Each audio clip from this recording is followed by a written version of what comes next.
almost every Yemeni to kill a foreigner. So therefore, every murder of an outsider is considered an act of terrorism here. Hisham Assem is sentenced to hang.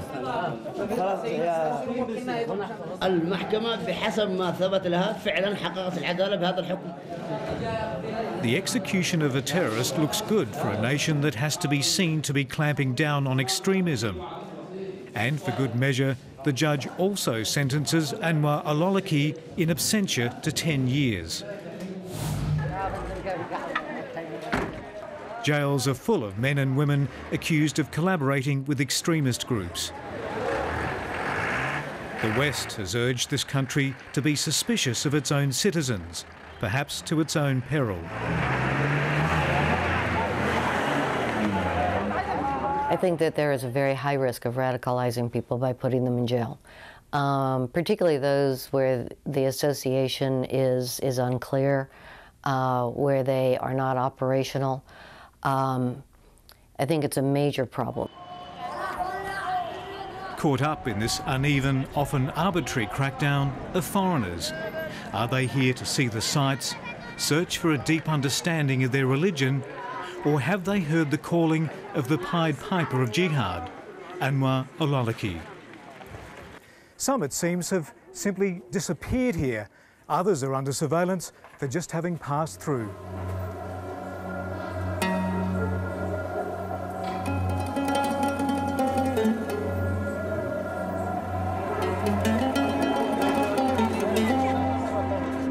One traveller who has felt the sting of this renewed focus by the Yemeni authorities may surprise.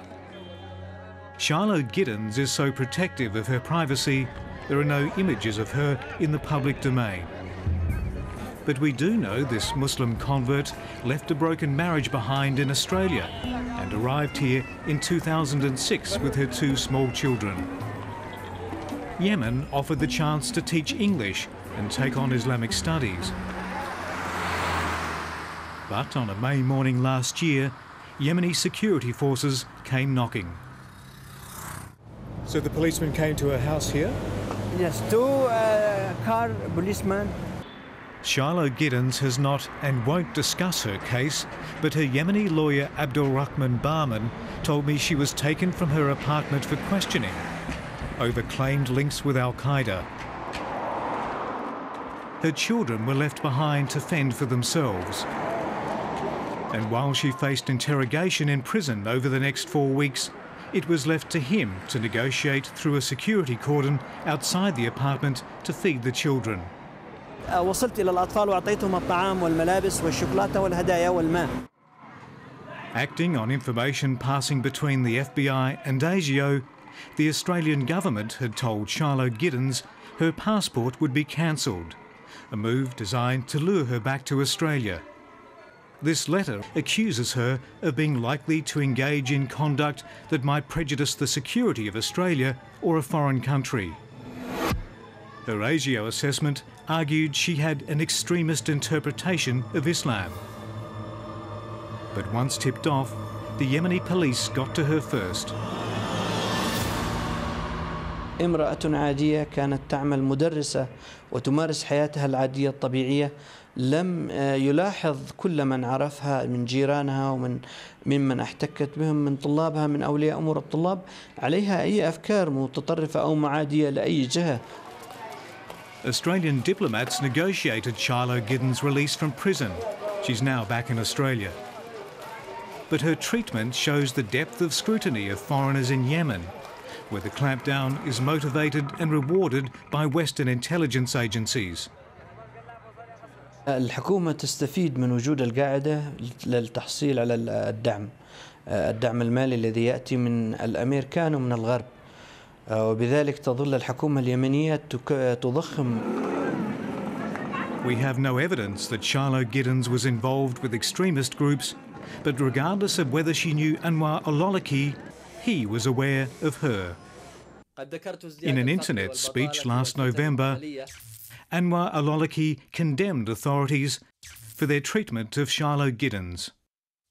قدمت الحكومة الإسترالية طلبا إلى الاستخبارات الأمريكية التي قامت بدورها بأمر الحكومة اليمنية أن تسجن الأخت، وأما الأخت فكانوا يحققون معها 6 ساعات يوميا وهي واقفة.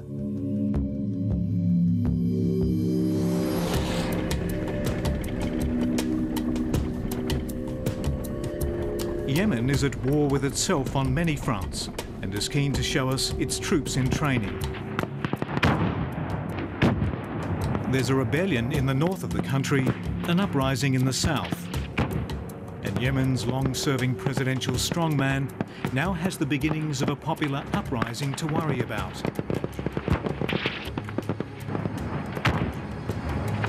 But there's another conflict here that's really the only one the US and its allies care about for now.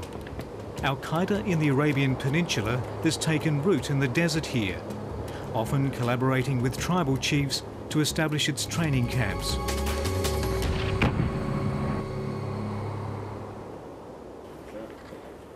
Assalamu alaikum. Trevor. Hello.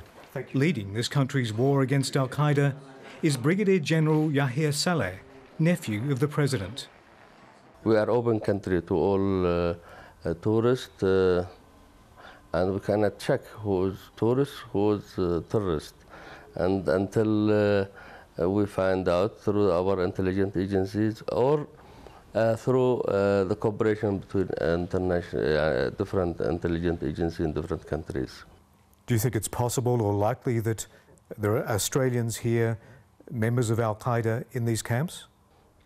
Until now, we don't have any idea about that. Do you think... But if there is, you will be the first one to know.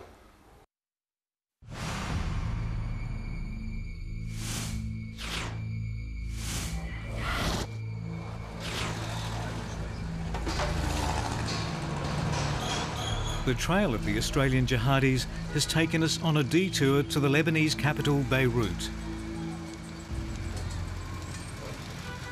For some months, we have been in contact with an intelligence operative who claims to have infiltrated Al-Qaeda in the Arabian Peninsula.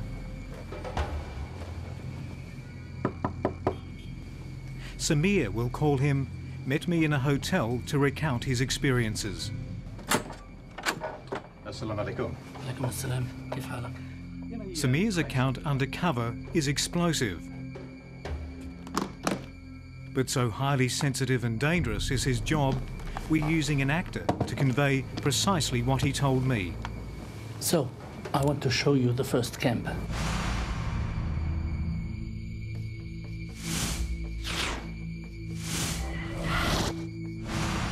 Samir says he travelled undercover to a training camp in Shabwa province, where he observed 2 men identified by camp leaders as Australians. They looked very European to me. The first man, he was about 22 years old. He spoke poor Arabic, and I remember he had the early growth of a beard. They told me his mother was Arab.